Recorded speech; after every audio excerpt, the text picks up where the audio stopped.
menjadi hamba Allah yang sangat solehah, menjadi seorang ibu yang sangat solehah, menjadi seorang istri yang sangat solehah, dan lebih daripada itu semua menjadi umat Nabi Muhammad sallallahu alaihi wasallam yang sangat solehah.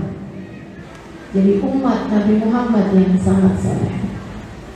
Yang jadi ibu, jadilah ibu yang solehah buat anak-anaknya. Yang jadi istri, jadilah istri yang solehah. Bagaimana tuh jadi hamba Allah yang solehah, jadi umat Nabi Muhammad yang solehah, jadi ibu yang solehah, jadi istri yang solehah? Gimana caranya? Kalau mau mengikuti Sayyidah Khadijah, Sayyidah Khadijah itu untuk hidupnya beliau menempuh jalan cinta. Sayyidah Khadijah itu orang cinta. Kepada siapa? Kepada Allah yang utama. Yang dari cintanya kepada Allah, beliau pun mencintai apapun dan siapapun yang dicintai oleh Allah.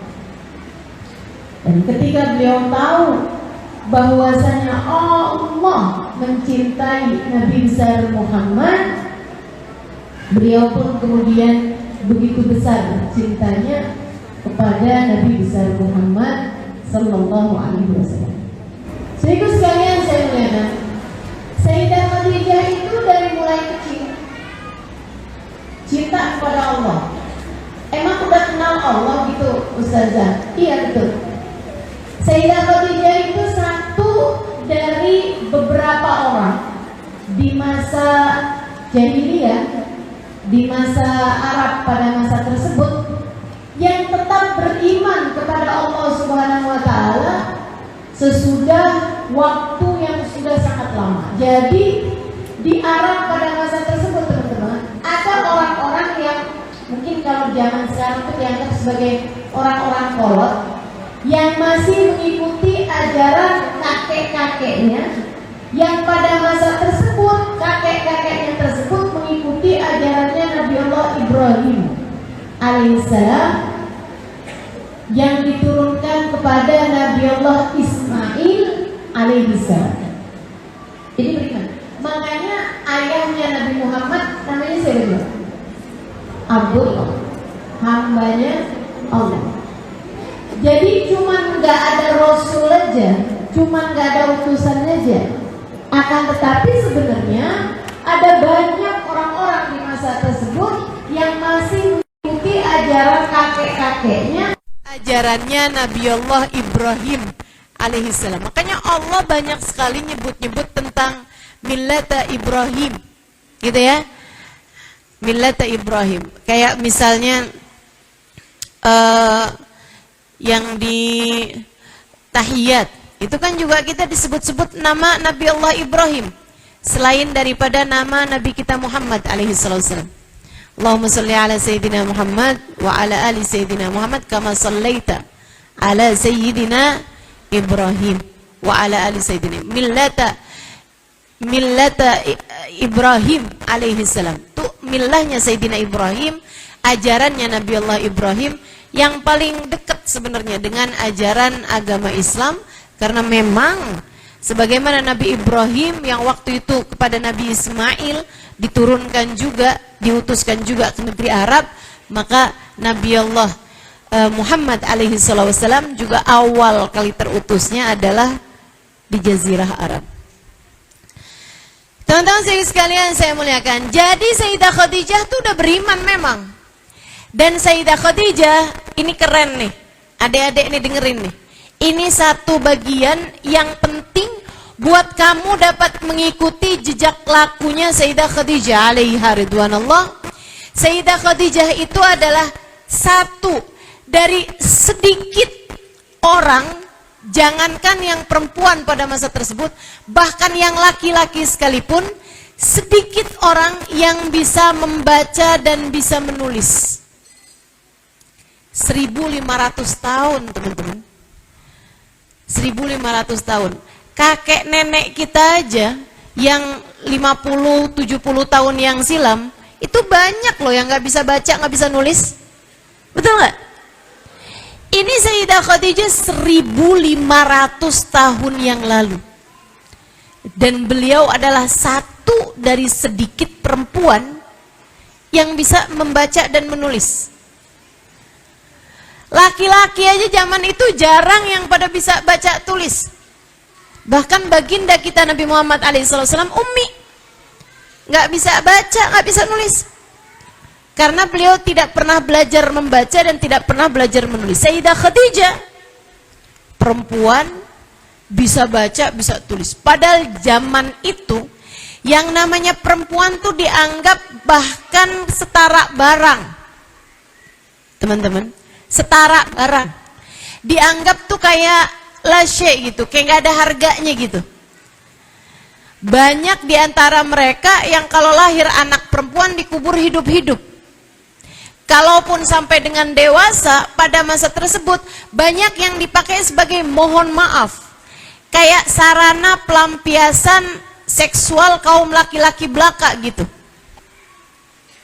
Sayyidah Khadijah tidak menempuh perjalanan kehidupan seumumnya perempuan biasanya.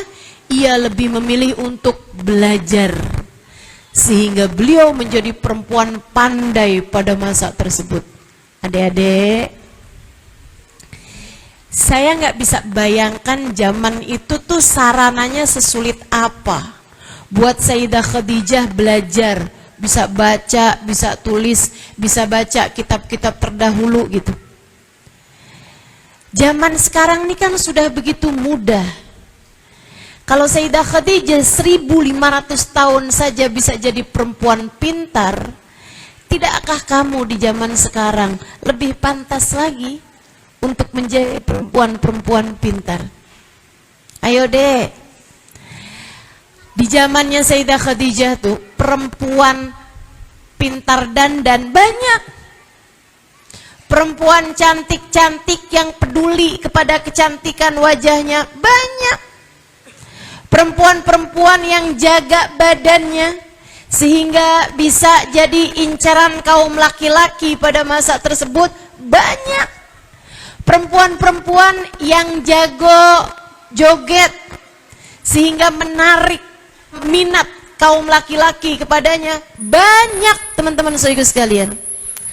Bahkan perempuan-perempuan cantik pada masa tersebut banyak.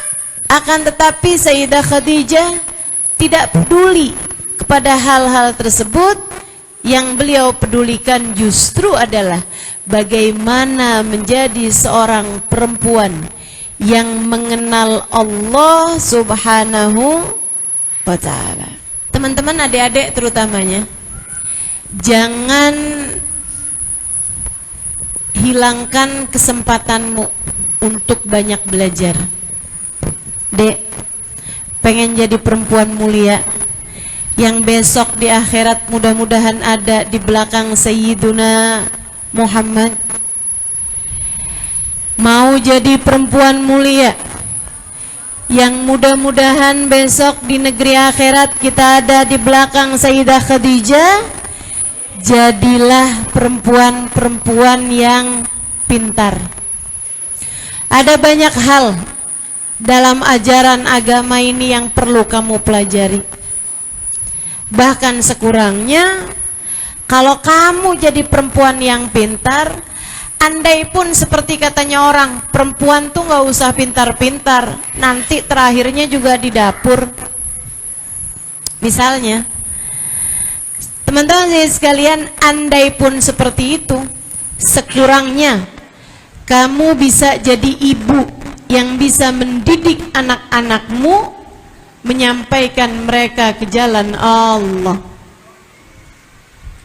Biar anak-anakmu jadi ngerti untuk apa mereka diciptakan Allah di atas muka bumi ini.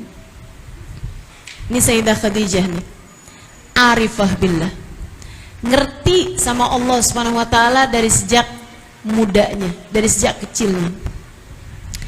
Satu hari Sayyidah Khadijah ini punya saudara sepupu, seorang rahib, seorang ahli kitab, seorang pendeta, teman-teman. Sepupu tapi usianya jauh di atasnya Sayyidah Khadijah. Namanya Waraqah bin Naufal. Waraqah bin Naufal ini Sayyidah Khadijah banyak belajar darinya. Ntar dia ceritain tentang nabi-nabi yang terdahulu. Ntar dia ceritain juga, Khadijah, sebentar lagi nih akan terutus Nabi akhiruz zaman. Oh gitu. Sayyidah Khadijah pun mulai tertunggu-tunggu. Mulai kayak yang sempet gak ya dapetin umurnya. Teman-teman sekalian, hingga satu waktu Sayyidah Khadijah bermimpi melihat ada matahari dari atas langit turun ke bumi, turun di atas kota Mekah, turun sampai jatuh ke rumahnya dan turun di pangkuannya. Cahaya itu kemudian meluas, menyinari seluruh kota Mekah hingga menyinari seluruh lapisan bumi ini. Esokan harinya dia segera menemui Waraqah bin Naufal ini, sepupunya ini. Dia bilang, "Syekh, tadi malam saya bermimpi begini. Apa arti takwil mimpi saya ini?" Sepupunya bilang, "Khadijah, kalau benar nih kamu mimpi seperti itu, mudah-mudahan ini pertanda bahwasanya nanti akan keluar cahaya dari dalam rumahmu. Dan aku kira cahaya itu adalah cahaya kenabian. Artinya Khadijah, kamu akan menjadi istri dari Nabi akhiruz zaman yang nanti akan diutuskan." Sayyidah Khadijah matanya berbinar-binar, senang banget. Nggak mikir, wah jadi istrinya Nabi nih, hidup mapan dong, kaya raya dong saya. Nggak gitu. Karena bahkan nabi-nabinya Allah tuh banyak yang hidupnya miskin kok. Wah, kalau saya jadi istri seorang nabi, saya hidup dengan nyaman, aman, bahagia, tentram. Nggak gitu juga. Sayyidah Khadijah tahu yang namanya jadi istrinya Nabi bukan mudah, teman-teman sekalian. Sayyidah Khadijah baca di kitab-kitab terdahulu tentang seorang Nabi yang dikasih Allah sakit, yang sampai membuat istrinya semua menyerah, kecuali satu orang istrinya yang mampu bertahan. Nabi tersebut bernama Nabi Allah Ayyub alaihi salam. Sayyidah Khadijah tahu persis. Namun ketika diberitahu bahwa engkau mungkin Khadijah akan menjadi istri Nabi akhir zaman tersebut, beliau matanya berbinar-binar. Kenapa? Sebab kalau itu terjadi, aku akan menjadi seorang hamba Allah yang dekat dengan Allah. Sayyidah Khadijah cinta kepada Allah dari sejak masa kecilnya.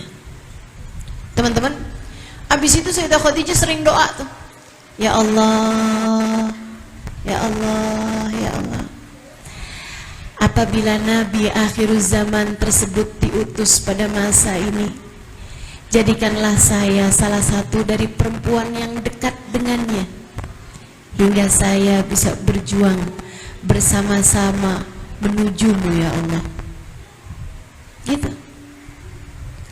Teman-teman saya sekalian, doa yang gak umum diminta.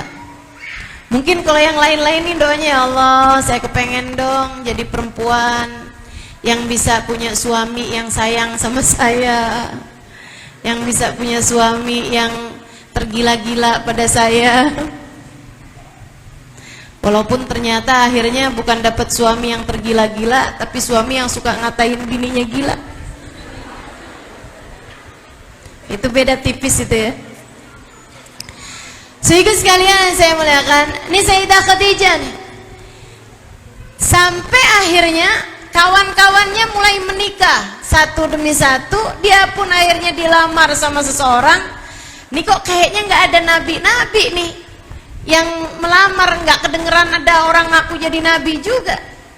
Sayyidah Khadijah pun menikah di usia belasan tahun, karena memang zaman itu tuh orang menikah muda-muda. Nikah, punya anak 2, suaminya kemudian meninggal di usia yang sudah tua ya, karena paut usia Sayyidah Khadijah sama suaminya cukup panjang. Sayyidah Khadijah menjanda beberapa lama, kemudian menikah lagi, punya anak 1, dan laki-laki yang kedua ini itu punya perniagaan yang sangat besar. Kemudian sang suami ini pun meninggal. Jadi sekarang Sayyidah Khadijah janda dengan 3 orang anak dari 2 orang suami. Janda meninggal ya, janda tinggal mati. Dan beliau, teman-teman sekalian, karena memang perempuan yang sangat pandai, ketika ditinggalin harta nggak dipakai buat foya-foya, nggak dipakai buat beli berlian misalnya gitu, atau dipakai buat beli tas yang branded misalnya gitu, atau dipakai buat operasi plastik, biar saya bisa dapat suami lagi yang nggak kalah cakepnya. Nggak gitu teman-teman saya sekalian. Sayyidah Khadijah, harta perdagangan yang ditinggal oleh suaminya tersebut dia perdagangkan kembali sampai menjadi perniagaan yang sangat besar, menjadikan Sayyidah Khadijah adalah perempuan yang kaya raya pada masa tersebut.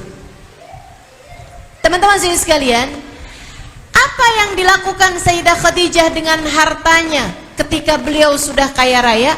Nggak ditimbun, nggak dihitungin tiap hari, nih sekarang dagang saya nih berapa, sekarang deposit saya berapa, nggak gitu. Nggak juga beli tanah yang banyak, nggak juga saya pengen jadi pejabat, melamar jadi ratunya kota Mekah, nggak gitu teman-teman. Apa yang dilakukan Sayyidah Khadijah dengan hartanya? Beliau menafkahi banyak sekali dari keluarga miskin di kota Mekah. Nih keren nih, buat para wanita-wanita karir di sini yang punya usaha sendiri, punya uang banyak, punya uang lebih daripada kebutuhanmu. Teman-teman sekalian saya muliakan, pinter-pinterlah mendermakan hartamu. Belajar dari Sayyidah Khadijah. 1500 tahun silam teman-teman, hampir zaman itu, begitu sangat majunya pemikiran Sayyidah Khadijah, dia pakai uangnya tersebut untuk sesuatu hal yang semoga Allah ridho dengan apa yang saya lakukan ini. Sehingga beliau pun menyantuni anak yatim, memberi nafkah kepada janda-janda tua. Beliau pun ada yang lagi punya usaha bangkrut, disuntik dana. Beliau pun bantuin para fuqara masakin yang ada di kota Mekah, hingga menjadikan Sayyidah Khadijah perempuan yang bukan hanya kaya, akan tetapi juga dicinta dan dimuliakan oleh kaumnya. Karena yang sering saya dengar, orang kaya itu bukan dari seberapa banyak harta yang kamu punya, akan tetapi dari seberapa banyak orang lain ikut menikmati kekayaanmu itu. Kalau kamu yang seneng sama hartamu cuman kamu sendiri sama anak-anak kamu, ya itu biasa aja. Orang paling kafir di atas muka bumi juga kayak begitu, make hartanya buat senengnya diri sendiri sama senengnya orang-orang di sekelilingnya teman-teman. Akan tetapi Sayyidah Khadijah nggak gitu ceritanya. Dia nanggung keluarga-keluarga miskin yang ada di kota Mekah, dermawan luar biasa. Mudah-mudahan Allah karuniakan sifat ini dalam diri-diri kita insya Allah. Teman-teman saya sekalian, Sekarang ini negara kita nggak kekurangan orang kaya, banyak sekali. Orang Islam yang kaya banyak. Tapi orang Islam kaya dan mendermakan hartanya di jalan Allah, pakai hartanya untuk dakwah jalan Allah, pakai hartanya buat mengentaskan kemiskinan sekurangnya dari orang-orang yang di sekelilingnya, ini nggak banyak. Ini yang kita mau cari. Mudah-mudahan nih teman-teman saya sekalian, ini yang diperlukan oleh Islam. Ini yang diperlukan oleh Islam. Orang-orang yang menggunakan hartanya di jalan Allah. Mudah-mudahan nih yang mampu-mampu di sini nih, yang kaya-kaya, mudah-mudahan dijadikan Allah Subhanahu wa taala memiliki kedermawanan insyaallah. Sebagaimana Sayyidah Khadijah. Orang tuh kalau dermawan, nanti sama Allah hartanya dipakai buat yang Allah inginkan. Teman-teman saya sekalian, dan kalau hartamu dipakai sama Allah, itu Allah akan mengembalikannya dengan berlipat-lipat ganda dunia, sebelum kelak kamu akan dimuliakan sebab harta kamu di akhirat nanti. Jangan pernah takut ngeluarin harta di jalan Allah, jangan pernah takut teman-teman. Jangan takut. Cari anak-anak yang nggak mampu tapi memiliki kecerdasan, pondokin, pesantrenin. Itu kalau dia pulang nanti, kemudian dia jadi seorang dai, dia jadi seorang ustadz, dia jadi seorang yang ilmunya bermanfaat buat orang lain. Tiap dia ngajar, kamu ikut serta dapat pahalanya. Orang itu kemudian yang dengerin ngamalin, 100 orang, 200 orang, 1000 orang, 2000 orang ngamalin ilmunya dia. Teman-teman, kamu yang nyekolahin dia ikutan dapat pahalanya. Banjir pahala. Kamu kepengen jadi orang kaya nanti di akhirat nanti, ini dia nih caranya. Itu dia caranya. Pakai hartamu untuk jalan Allah Subhanahu wa taala. Kayak Sayyidah Khadijah. Teman-teman sekalian yang saya muliakan, dan Sayyidah lupa tuh sama mimpinya itu, tapi dia adalah hamba Allah Subhanahu wa taala yang taat. Seperti yang tadi saya sampaikan, kerjaannya Sayyidah Khadijah doa, ibadah, zikir, tawaf di Ka'bah. Sayyidah Khadijah itu sering tawaf di Ka'bah teman-teman, bahkan sebelum datangnya Islam. Karena seperti yang tadi saya sampaikan, mengikuti ajaran-ajaran kakek-kakeknya. Hingga satu waktu Sayyidah Khadijah ini, dia kehilangan orang yang kepercayaannya, yang buat bawa barang dagangan.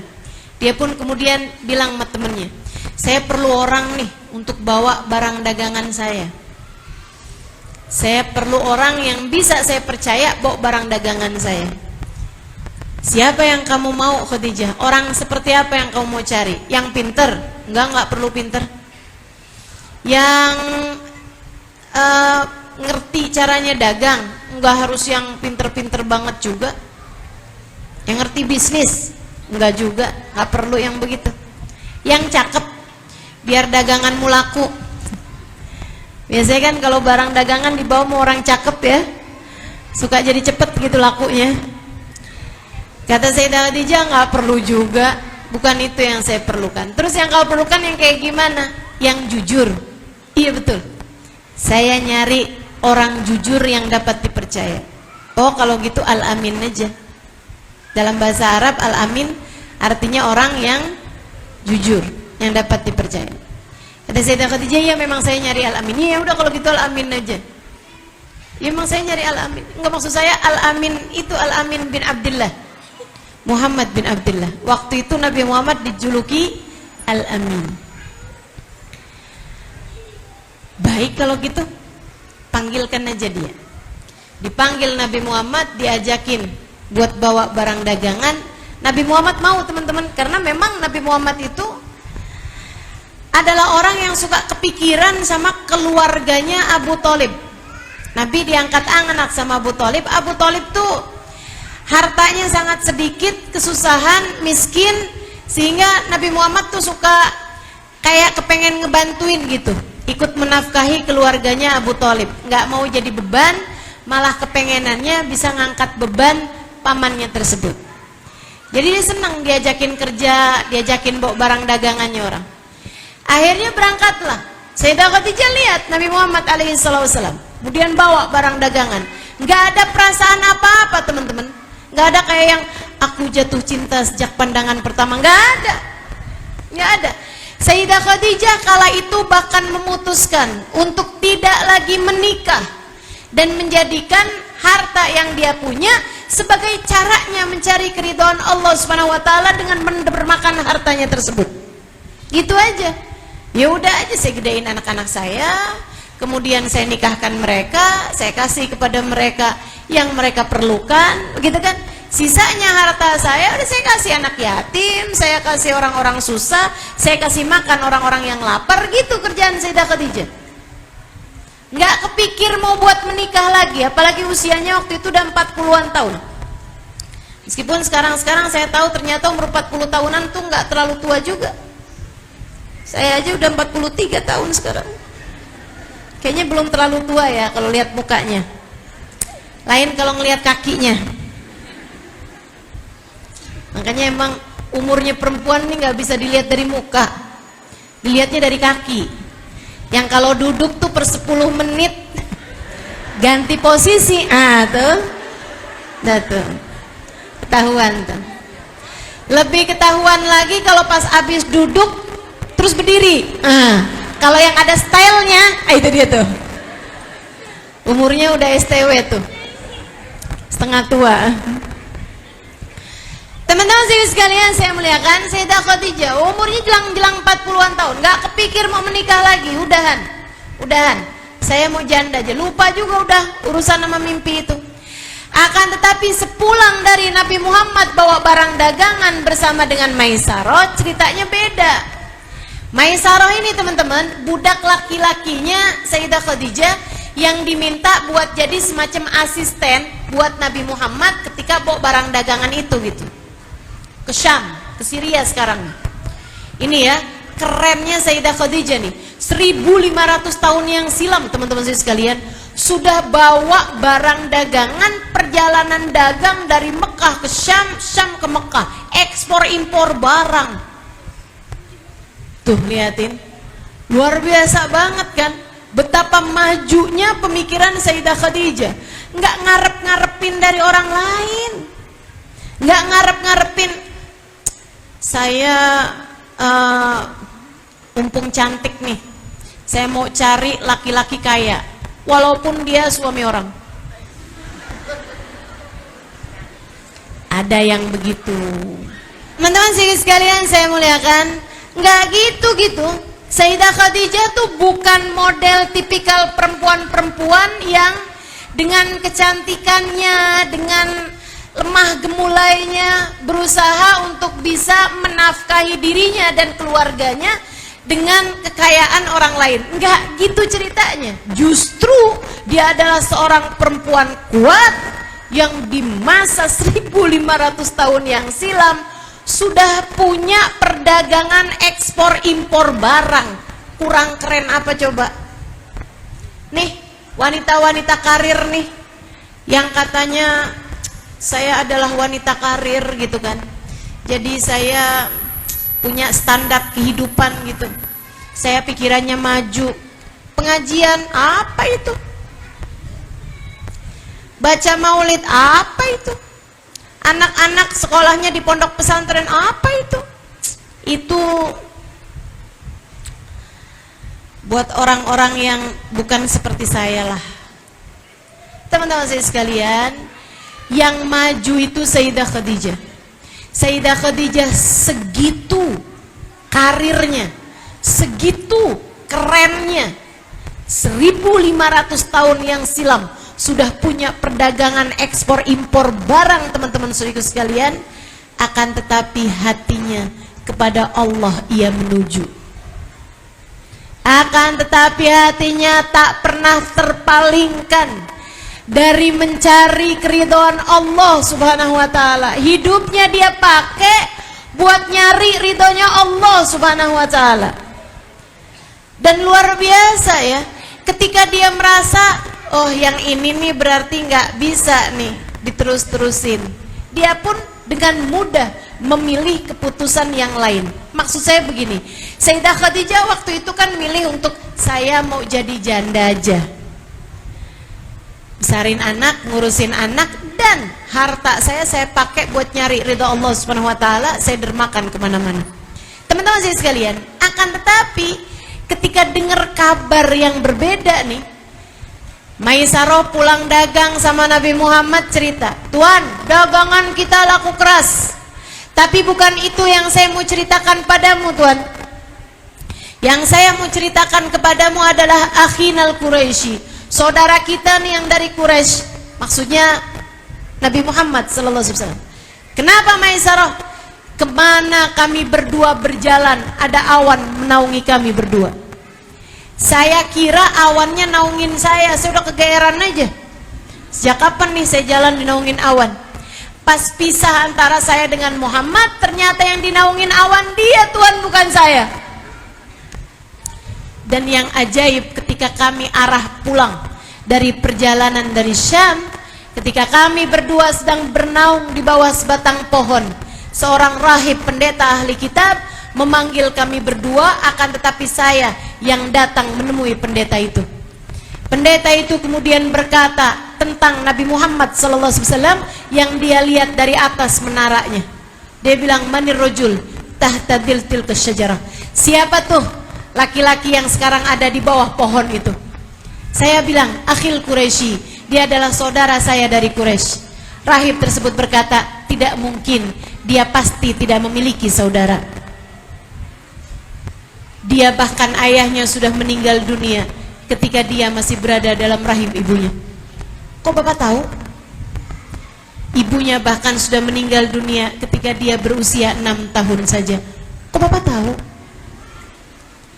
Dia kemudian dirawat oleh kakeknya. Kakeknya pun meninggal dunia saat usianya 8 tahun. Kok Bapak tahu? Dia suka sekali sama sesuatu yang berwarna hijau. Saya nggak tahu. Dia lebih tahu banyak, wahai Tuan, tentang Muhammad. Hingga kemudian dia berkata, "Nak, segeralah pulang kembali ke kota asalmu Mekah, dan simpanlah rapat-rapat keadaan ini. Aku beritahukan padamu, la yakun tahta dillatil kasyajarah illa nabi." Ketahuilah, laki-laki yang ada di bawah pohon itu adalah seorang nabi. Tuan, pantesan dia nabi. Dia kalau jalan awan naungin dia, Tuan. Sayyidah Khadijah ketika mendengar itu ingat mimpinya yang dulu itu. Ketika ada matahari turun ke bumi, turun ke Mekah, turun ke atas pangkuannya. Ditakwil sama sepupunya, "Kamu akan menjadi istri seorang nabi." Deg-degan, deg-degan. Ya Allah, ya udahlah kalau gitu. Habisnya usaha-usaha ini itu ngomong segala macam, jadilah pernikahan tersebut. Teman-teman saya sekalian, Sayyidah Khadijah tuh udah bilang kayak begini nih sama Nabi Muhammad beberapa hari sebelum pernikahan. "Wahai Muhammad, aku ingin menikah denganmu. Seperti yang kamu tahu, bukan karena kamu cakep, meskipun itu iya." Nabi kan cakep nih. Tapi maksudnya Sayyidah Khadijah, andai Nabi Muhammad tuh jelek, Sayyidah Khadijah tetap kepengen nikah sama Nabi Muhammad SAW. "Aku ingin menikah denganmu, wahai Muhammad, bukan karena saya kepengen nikah." Kan ada tuh, "Aduh udah bosen nih janda 5 tahun. Kayaknya masih boleh kok saya kalau nikah nih." Nggak gitu. "Wahai Muhammad, aku ingin menikah denganmu bukan karena kamu masih muda, masih sehat, masih segar badanmu, meskipun itu iya. Saya ingin menikah denganmu, wahai Muhammad, bukan karena kamu orang yang akhlaknya mulia, tidak pernah berdusta, meskipun itu iya. Wahai Muhammad, aku ingin menikah denganmu karena aku kira kamu adalah calon nabi yang akan diutus nanti. Aku ingin menikah denganmu, wahai Muhammad, agar ketika Allah mengutusmu nanti, kamu bisa membawaku ikut serta menuju Allah Subhanahu wa ta'ala." Jadi Sayyidah Khadijah nikah sama Nabi Muhammad, enggak nyari Nabi Muhammadnya teman-teman, tapi nyari Allah subhanahu wa ta'ala. Gimana Allah nggak cinta sama perempuan yang bahkan dia menikah sekalipun tidak berharap cinta dari suaminya, yang dia harapkan adalah cintanya Allah. Yang dia harapkan bukan ridho suaminya, akan tetapi ridhonya Allah. Sebab kalau bicara tentang dirinya sendiri, Sayyidah Khadijah merasa sudah cukup dengan apa yang Allah berikan selama ini kepadanya.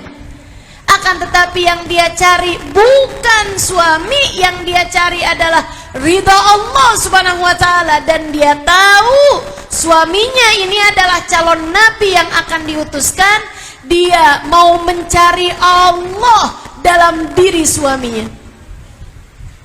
Teman-teman saudaraku sekalian saya muliakan, Nabi Muhammad kala itu menjawab, wahai Khadijah, saya tidak tahu pasti kebenaran ucapanmu tersebut. Saya nggak tahu apakah saya akan jadi seorang nabi atau bukan. Akan tetapi Khadijah, jika saya nanti akan menjadi seorang nabi, saya tidak akan pernah menyia-nyiakanmu. Dan kalau ternyata saya bukan seorang nabi, saya yakin Allah yang kamu berbuat ini karenanya tidak akan menyia-nyiakanmu. Teman-teman saya sekalian, orang tuh kalau berbuat sesuatu karena Allah, Allah nggak akan pernah menyia-nyiakannya. Dia kerja buat Allah kok. Allah maha kaya, Allah maha segala. Masa akan disia-siakan seseorang yang mengerjakan sesuatu karena Allah? Teman-teman saya sekalian, kalau kamu kerja sama sebuah perusahaan yang sangat bonafit, sama seseorang yang sangat kaya raya, kamu kerja untuk dia, kamu kerja untuk orang tersebut, orang yang sangat kaya raya, perusahaan yang sangat bonafit misalnya gitu, apakah kamu akan disia-siakan sama perusahaan tersebut atau orang kaya tersebut? Enggak. Teman-teman sih sekalian, orang yang kerja sama Pertamina misalnya gitu, itu kalau dia mau pergi kemana-mana, mau pergi ke luar negeri, mau berlibur, mau apa segala macam, semuanya udah dirapiin sama bosnya, sama perusahaannya. Betul nggak? Teman-teman saya sekalian, bagaimana pula dengan seorang hamba yang dia bekerja untuk Allah, yang dia melakukan sesuatu untuk Allah, demi Allah, orang seperti ini tak akan pernah disia-siakan oleh Allah. Pasti, udah pasti. Makanya jangan pernah takut mengerjakan apapun karena Allah. Adik-adik, belajar yang benar karena Allah. Para istri, jadilah istri yang solehah karena Allah. Para ibu, didik anak-anakmu kenal sama Allah karena Allah. Siapapun kamu, kerjakan sesuatu karena Allah. Allah tidak akan pernah menyia-nyiakanmu, teman-teman. Gak akan pernah dikecewakan sama Allah Subhanahu wa ta'ala. Kerjain aja karena Allah.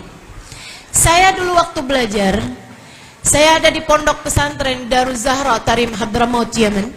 Teman-teman saya itu rata-rata semuanya pada punya pondok-pondok pesantren, atau sekurangnya punya ayah yang adalah seorang ulama, yang kalau pulang nanti mereka akan mengajar di majelis taklim ayahnya, atau mereka akan mengajar di pondok-pondok pesantrennya. Saya nggak punya.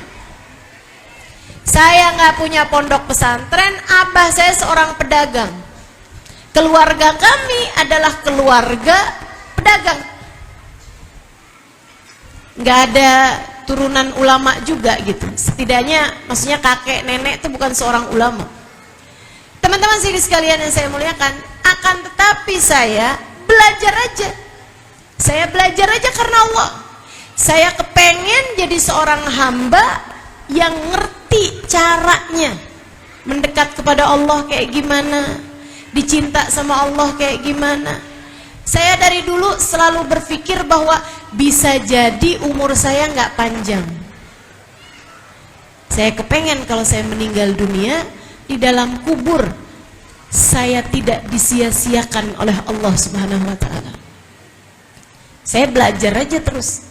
Teman-teman sekalian yang saya muliakan, dan ketika itu saya lakukan, apakah apakah saya sekarang kecewa? Nggak pernah. Saya nggak punya pondok pesantren, sampai sekarang saya nggak punya pondok pesantren. Teman-teman sekalian yang saya muliakan, akan tetapi sama Allah saya terus bisa dikasih izin, dikasih perkenan untuk bisa mengajar di mana-mana. Dan saya tidak pernah dikecewakan oleh Allah Subhanahu wa taala. Kalau ada saya pernah kecewa, ya lebih kecewa kepada diri sendiri aja. Ya ampun, nggak ngerti diuntung, masih aja nih ketinggalan bangun malam, kadang-kadang kecewa pada diri sendiri. Tapi dikecewakan oleh Allah Subhanahu wa taala nggak pernah, teman-teman, nggak pernah. Saya cerita ini tahaddusan bin ni'mah, bukan mau pamer, cuman mau ngasih tahu kamu, kalau kamu mengerjakan sesuatu karena Allah, Allah tidak akan pernah meninggalkanmu. Belajar yang bener deh, ibu-ibu. Kamu punya anak yang cerdas-cerdas, gak usah mikir, nih anak saya nih mau sekolahin tinggi-tinggi, sekolah formal, ya, biar nanti dia jadi pejabat, nanti pulang-pulang bisa jadi bupati dah di sini. Gak usah mikir gitu. Anakmu belum tentu panjang umurnya, kamu sendiri pun belum tentu panjang umurnya. Andai pun panjang umurnya, belum tentu senang jadi bupati. Maaf, belum tentu senang jadi bupati. Betul nggak? Teman-teman saya sekalian, akan tetapi kalau kamu punya anak yang cerdas, minta dia untuk sekolah agama yang benar, minta dia buat hafalin ayat-ayat Al-Quran, minta dia untuk menghafalkan hadis-hadis Nabi Muhammad, minta dia untuk belajar banyak tentang kehidupan baginda Nabi besar Muhammad sallallahu alaihi wasallam, minta dia buat belajar ilmu fikih biar ngerti syariat agama Allah Subhanahu wa taala, minta dia buat mengerjakan sesuatu karena Allah. Dan lihatlah nanti anak-anakmu tidak akan disia-siakan oleh Allah, dan kamu sebagai orang tuanya pun tidak akan pernah disia-siakan oleh Allah. Sayyidah Khadijah nikah sama Nabi Muhammad karena Allah. Lihatin hasilnya, teman-teman. Bukan cuman ridho Allah yang Sayyidah Khadijah dapat, akan tetapi ridho suaminya. Bukan cuman cinta Allah yang didapat sama Sayyidah Khadijah, akan tetapi Allah jadikan hati Nabi Muhammad secinta itu kepada Sayyidah Khadijah. Cinta yang tidak pernah tertandingi, sampai-sampai Nabi Muhammad sesudah Sayyidah Khadijah meninggal dunia, menikah dengan perempuan, menikah lagi dengan perempuan berikutnya, menikah lagi dengan perempuan berikutnya, dan diantara perempuan-perempuan tersebut istri-istri Nabi Muhammad sallallahu alaihi wasallam, Sayyidah Aisyah bercerita, "Maghirtu ala ahadin min nisa'i Rasulillah sallallahu alaihi wasallam." Aku tidak pernah cemburu kepada istri-istrinya Nabi Muhammad sallallahu alaihi wasallam yang lainnya. Enggak pernah cemburu saya. Saya dipoligami, kata Sayyidah Aisyah, tapi saya enggak pernah cemburu sama istri-istri Nabi Muhammad yang lain. Yang saya cemburuin adalah istri Nabi Muhammad yang sudah wafat. Kurang keren apa Sayyidah Khadijah, teman-teman? Dia dicintai suaminya, bahkan sampai dianya sendiri sudah berkalang tanah, sudah dikubur, suaminya tidak pernah bosan-bosan mencintainya. Kata Sayyidah Aisyah, "Ma min yawm illa wa dzakara Nabi sallallahu alaihi wasallam ismaha." Tidak ada satu hari berlalu melainkan Nabi Muhammad pasti ada aja nyebut-nyebut istrinya. Ntar lagi makan apa, Nabi Muhammad senyum-senyum, ditanya, "Kenapa Rasul?" "Saya ingat pernah makan ini sama Sayyidah sama Khadijah." Ntar Nabi Muhammad lagi potong kambing gitu, terus Nabi Muhammad pisah-pisahin kambing itu sambil bilang, "Aisyah, tolong kirimkan ini ke rumah Nafisa, dia adalah sahabat Khadijah." Nabi pokoknya lewat di jalanan, saya ingat dulu pernah lewat jalanan ini sama Khadijah.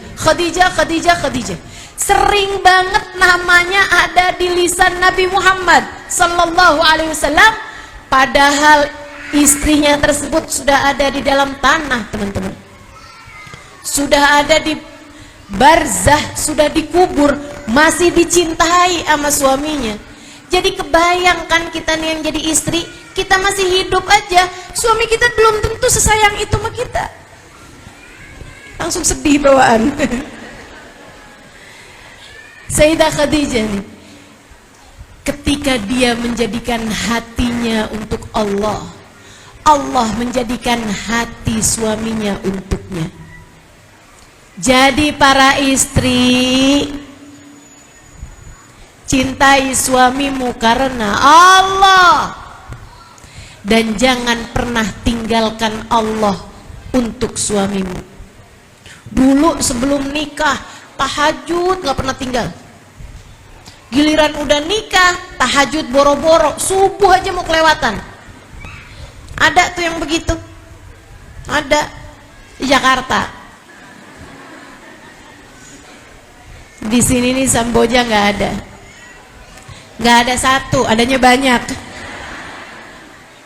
Ada perempuan-perempuan nih yang dulu kalau ngerjain apa-apa yang diharapkan adalah Allah Subhanahu wa taala, giliran punya suami, Masya Allah, Masya Allah, Al-Quran jarang dibaca kecuali surat Ar-Rahman. Kalau ditanya kenapa kamu baca surat Ar-Rahman, katanya orang kalau tiap hari baca surat Ar-Rahman suaminya jadi sayang sama dia.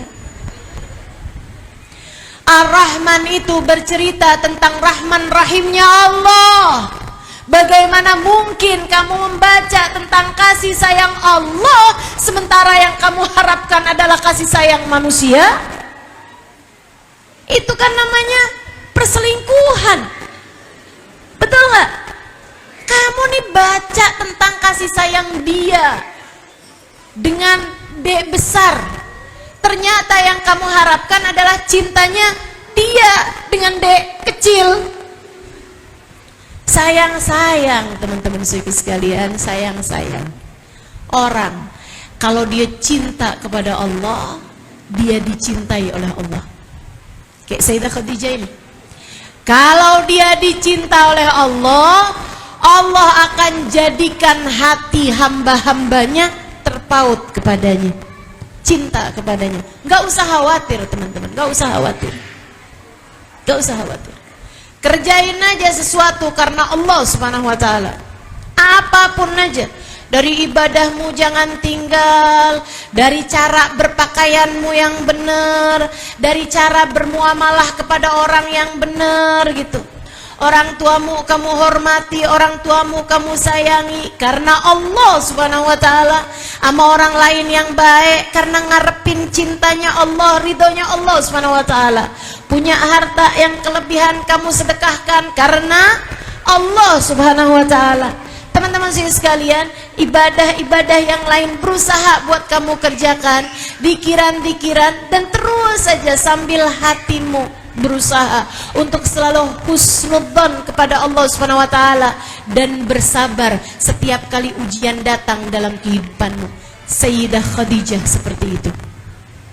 Saudara sekalian saya muliakan, Sayyidah Khadijah itu sampai Nabi Muhammad dapat wahyu, sebelumnya Sayyidah Khadijah hidupnya mapan. Semua ada. Makanan apapun yang dia kepengen ada. Teman-teman sekalian, kangen makan daging tinggal sebelah kambing. Apa aja yang dimaui sama Sayyidah Khadijah ada. Sampai Nabi Muhammad diutus Allah sebagai seorang nabi, mulai itu kehidupan Sayyidah Khadijah secara perekonomian menjadi jatuh sampai habis teman-teman sekalian. Kenapa? Sebab Sayyidah Khadijah memakai hartanya untuk kepentingan dakwah fisabilillah. Nabi Muhammad, Khadijah kesian deh, Bilal tuh dia masuk Islam akhirnya disiksa sama tuannya. Yaudah kita beli aja Muhammad. Khadijah kesian tuh, budak ini karena masuk Islam dia disiksa sama tuannya. Beli Muhammad, beli. Teman-teman saya sekalian, hartanya habis dipakai buat dakwah Sayyidah Khadijah ini. Sampai kemudian datang masa-masa paling sulit, diboikot Sayyidah Khadijah dan tentu saja baginda kita Nabi Muhammad SAW.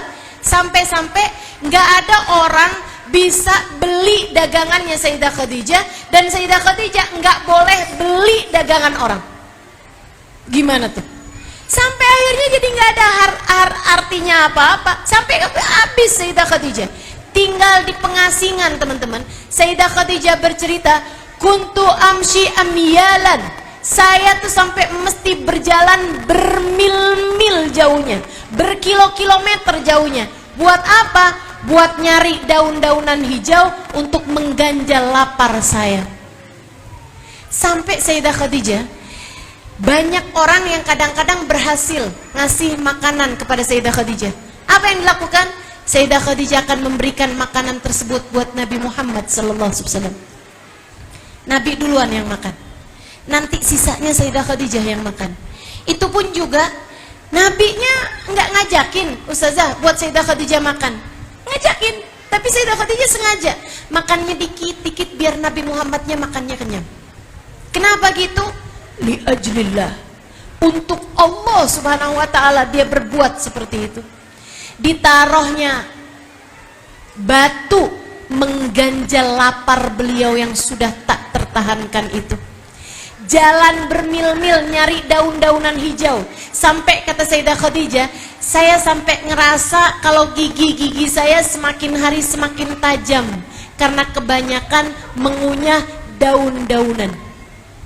Beliau sampai cerita, saya sampai perhatikan ternyata kalau kita makan daun-daunan hijau itu sampai mohon maaf keluarnya itu nggak kuning lagi, teman-teman, kayak keluarnya kotorannya kambing.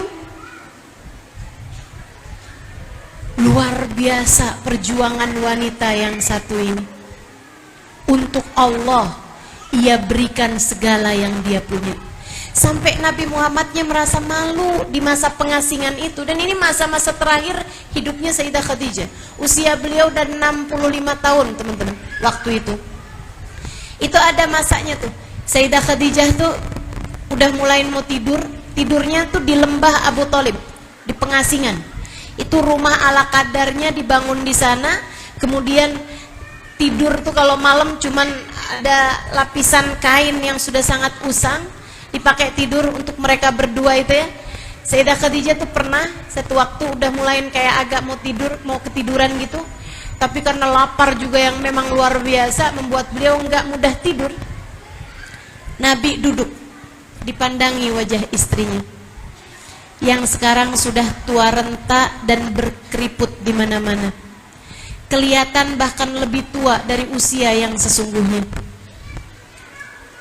Dia bilang, ya Khadijah, inni astahi minki. Saya malu padamu Khadijah. Sayyidah Khadijah langsung duduk, pandangin wajah suaminya, kemudian berkata, kenapa kamu harus merasa begitu wahai Rasulullah?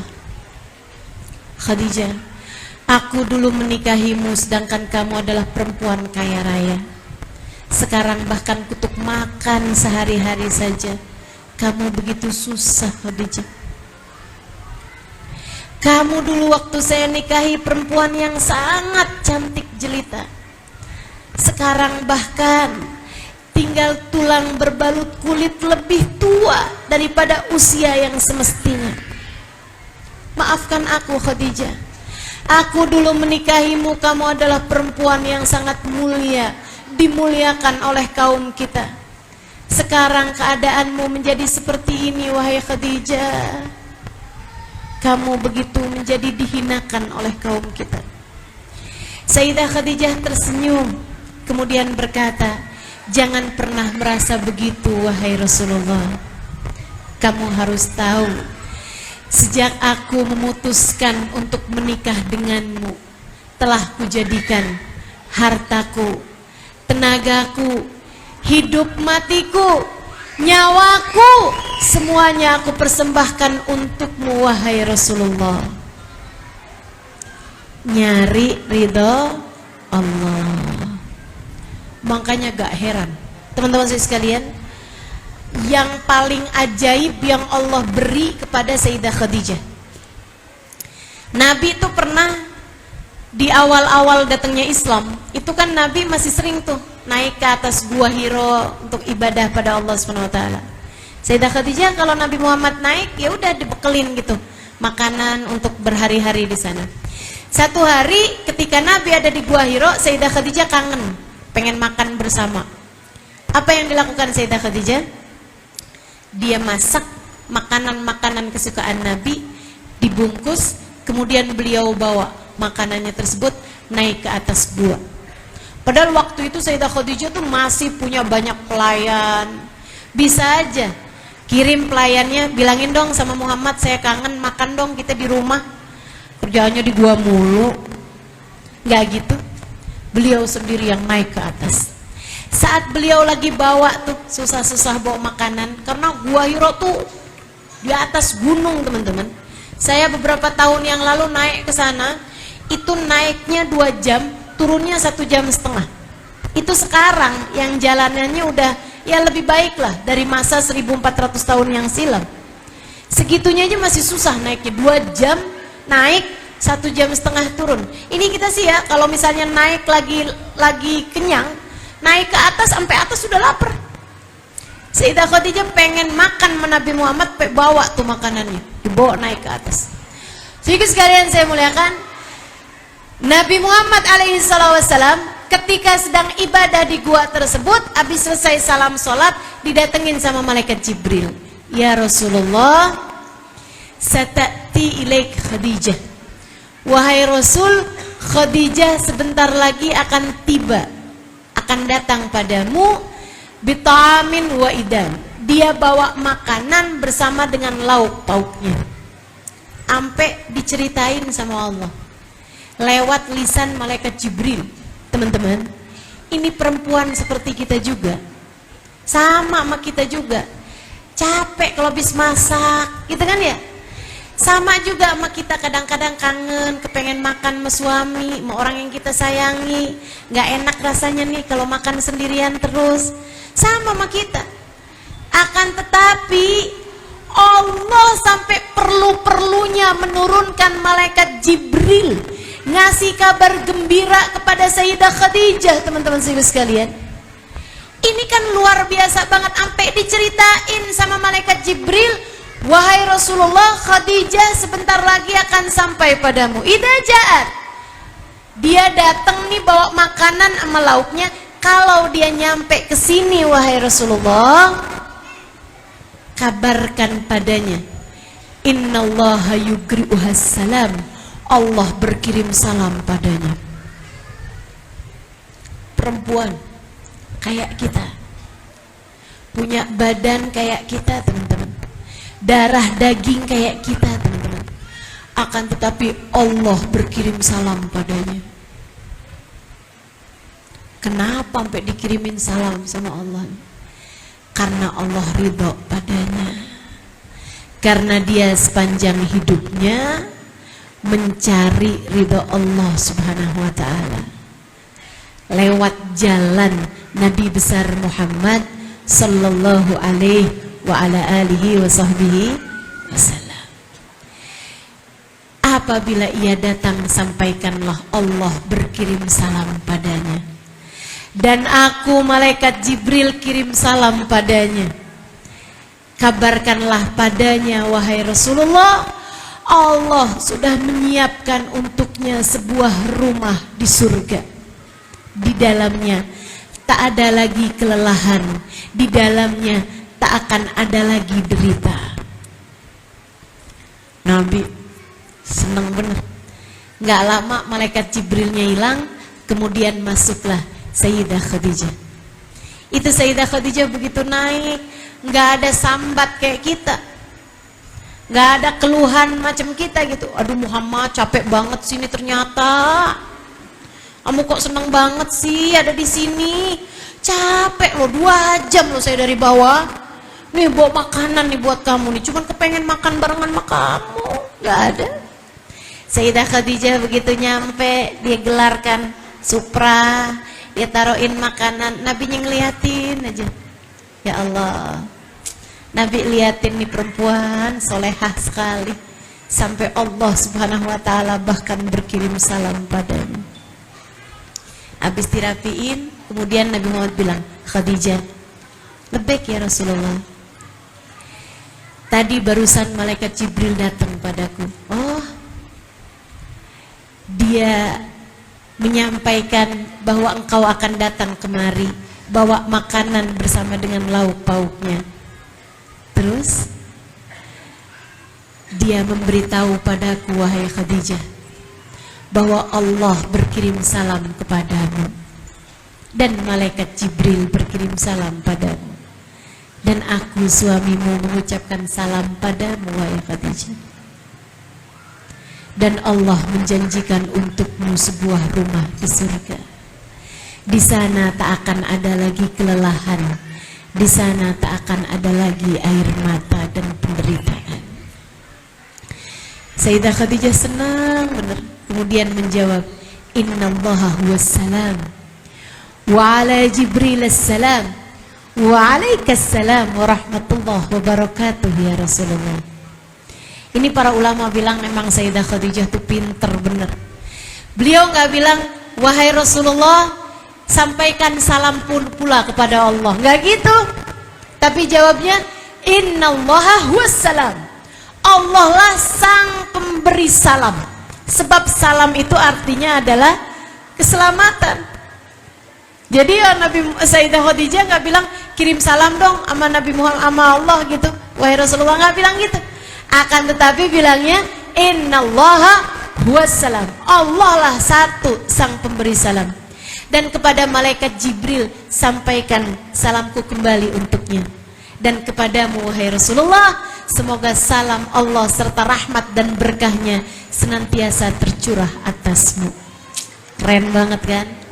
Teman-teman saya sekalian, yuk kita belajar banyak dari Sayyidah Khadijah. Seorang perempuan yang mampu berkorban dengan apapun yang dia punya untuk Allah, untuk agama Allah, untuk Rasulullah, utusan Allah Subhanahu wa taala. Ia serahkan bukan hanya harta saja di jalan ini, bukan hanya tenaga saja di jalan ini, akan tetapi ia serahkan seluruh rasa hatinya untuk Allah Subhanahu wa taala. Dia korbankan segalanya di jalan ini, jalan menuju ridha Allah Subhanahu wa taala. Mari adik-adik saudaraku sekalian, jika kamu ingin hidupmu tidak pernah kecewa, mari para istri, jika kamu ingin cintamu tak akan pernah kecewa, rasa hatimu tak akan pernah dikecewakan Allah Subhanahu wa taala, apa yang kamu lakukan benar-benar dihargai. Wahai para ibu, jika kamu ingin usahamu tak sia-sia, jika kamu ingin apa yang kamu lakukan dihargai sebagaimana mestinya, jangan pernah melakukan sesuatu karena berharap cinta manusia. Lakukanlah apapun berharap cinta Allah Subhanahu wa taala kepada dirimu. Berharaplah Allah memandangmu dengan pandangan penuh cinta. Berharaplah Nabi Muhammad menyayangimu, Nabi Muhammad mencintaimu dan berkenan untuk memberikan syafaatnya kepadamu. Cinta Allah dan cinta Rasulullah selalu menjadi alasan yang cukup untuk kamu berbuat apapun. Bukanlah rumahmu karena Allah Subhanahu wa taala. Sampaikan selama kamu menyapu gitu, kamu bilang, ya Allah, ya Allah, saya menyapu rumah saya karena saya ingin mengamalkan firman-Mu, innallaha yuhibbut tawwabin wa yuhibbul mutatahhirin. Allah suka kepada hambanya yang selalu bertaubat. Allah suka kepada hambanya yang suka membersihkan dirinya, membersihkan apapun yang dia miliki. Allah suka kebersihan, teman-teman. An-nadhafah minal iman. Nabi Muhammad pun suka hal-hal yang seperti itu. Nabi Muhammad bersih. Maka ketika kamu membersihkan rumahmu, saya umat Nabi Muhammad, saya melaksanakan perintahmu untuk bersih-bersih. Ya Allah, saya hanya bisa membersihkan halaman rumah saya. Saya hanya bisa membersihkan ruangan-ruangan dalam rumah saya. Akan tetapi Engkau yang bisa membersihkan hati saya. Bersihkanlah hati saya ya Allah. Bersihkanlah pikiran saya ya Allah. Bersihkanlah niat-niat saya dalam kehidupan ya Allah. Jangan jadikan niat saya dalam berkehidupan untuk selain-Mu ya Allah. Jadikan niat saya dalam berkehidupan adalah semata-mata mencari keridhaan-Mu. Kalau kamu lagi bersih-bersihin karak-karak di kamar mandi, kerak-kerak di kamar mandi, kotoran-kotoran yang bandel, inget-ingetin, ya Allah, pastiin ya ada dosa saya juga yang modelannya kayak begini nih, susah dibersihinnya. Ya Allah, ya Allah, sebagaimana saya tetap mengusahakan membersihkan kerak-kerak kotoran di kamar mandi saya, ya Allah, bersihkanlah kerak-kerak kotoran dan pikiran yang selama ini mengotori pikiran dan hati saya. Gitu. Jadikan urusanmu dalam berkegiatan apapun mencari Allah Subhanahu wa ta'ala, sang cinta sejati. Saudaraku sekalian, kalau kamu melakukan itu, kamu gak akan pernah kecewa. Kamu lagi mandi, kamu nyarinya itu dengan mandimu bukan mau nyari biar saya cantik, biar orang ngelihat saya senang. Jangan. Saya mandi untuk nyari ridha Allah Subhanahu wa taala. Biar saya beribadah dengan semangat. Biar saya mengerjakan apapun dengan enak nih. Saya mandi karena nyari ridha Allah Subhanahu wa taala. Teman-teman saudaraku sekalian yang saya muliakan, kamu pakai baju, jangan nyari yang saya kalau pakai baju ini cantik enggak ya? Tapi nyari, saya kalau pakai baju ini Allah ridho enggak ya? Allah mau enggak saya pakai baju kayak begini? Mana nih yang paling pantas nih? Yang paling Allah sukai buat saya pakai yang mana nih? Allah, Allah, Allah terus teman-teman sekalian, kayak Sayyidah Khadijah. Kayak Sayyidah Khadijah. Kalau kamu bisa mengerjakan itu dalam hidupmu, bahkan kamu nih ya, masakin buat suamimu karena dia memintanya, kerjakan karena Allah. Jadi di saat suami kamu bilang, nasi gorengnya nggak enak nih, saya mau beli aja deh yang di perempatan sana. Kamu nggak kecewa karena kamu bikin nasi goreng tersebut bukan buat suamimu kok, tapi karena Allah. Ya udah, kalau kamu nggak mau makan, kita yang cobain, enak, saya aja yang makan. Pahalanya udah ketulis teman-teman, pahalanya udah ketulis. Saya kasih tahu kepadamu atas nama cinta. Atas nama cinta. Karena saya cinta sama umat Nabi Muhammad SAW. Karena saya sayang kepadamu, hamba-hamba Allah Subhanahu wa ta'ala. Saya sampaikan kepadamu sebagai bagian akhir dari ucapan saya ini teman-teman sekalian. Jangan berharap banyak dari manusia. Jangan berharap apapun dari dunia. Kamu nanti rentan kecewa. Kamu nanti hatimu rapuh kecewa terus-terusan. Akan tetapi kerjakan sesuatu hanya karena Allah dan bergantunglah penuh kepadanya. Dan lihatlah bagaimana dia akan menerimamu bersama dengan segala kekurangan-kekurangan yang ada pada dirimu. Kamu teman-teman, ketika kamu mencintai Allah dan dicintai Allah Subhanahu wa ta'ala, Allah akan membahagiakanmu dunia sebelum kelak Allah akan membahagiakanmu di hari akhirat nanti. Saudaraku sekalian, kebayang satu waktu akan datang masanya di mana datang ajal menjemputmu.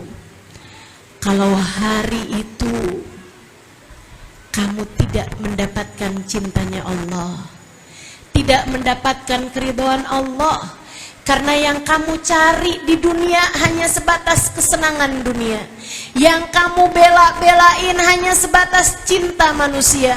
Ketika datang ajal menjemputmu dan Allah menutupkan pintunya darimu, kepada siapa kamu akan datang? Siapa yang kamu harapkan? Akan tetapi, kalau kamu sudah meraih cinta Allah dalam hidupmu, kalau kamu sudah meraih ridha Allah dalam hidupmu, saat datang ajal menjemputmu, telinga batinmu akan diperdengarkan panggilannya. Ya ayyatuhan nafsul mutmainnah, Irji'i ila rabbiki radiyatan mardiyah. Kamu mungkin tidak diberi kabar gembira seperti Sayyidah Khadijah. Tentu teman-teman, beda kelasnya. Tidak akan ada kabar gembira seperti Sayyidah Khadijah mendapatkan kabar gembira dari Allah Subhanahu wa taala lewat malaikat Jibril kepada lisan Nabi Allah Muhammad sallallahu alaihi wasallam. Akan tetapi sangat mungkin saat datang ajal menjemputmu, kamu diperdengarkan panggilan Allah, ya ayyatuhan nafsul mutmainnah, irji'i ila rabbiki radiyatan mardiyah. Wahai pemilik hati yang tenang, wahai yang Allah senantiasa ada dalam hatinya, sehingga hatinya selalu tenang. Irji'i ila rabbik, saatmu pulang kepada Allah, radiyatan mardiyah, kamu ridho kepada Allah, kamu cinta kepada Allah, dan kamu telah diridhoi dan dicintai oleh Allah. Fadkhuli fi ibadi, masuklah kamu ke dalam golongan hamba-hambaku. Fadkhuli jannati, masuklah kamu ke dalam surgaku. Saudariku sekalian, tanpa ridho Allah, tanpa cinta Allah, kuburan pasti akan menjadi sesuatu yang menakutkan. Tapi dengan ridho dan cinta Allah, kuburan adalah merupakan istana-istana terindah bagimu ketika kamu sudah mati nanti. Rabbana zalamna anfusana wa illam taghfir lana wa tarhamna lanakunanna minal khasirin. Rabbana atina fid dunya hasanah wa fil akhirati hasanah wa qina adzabannar. Da'wahum fiha subhanakallahumma wa tahiyyatuhum fiha salam. Akhiru da'wana anil hamdulillahi rabbil alamin wa ila hadratin nabi. Al-Fatih.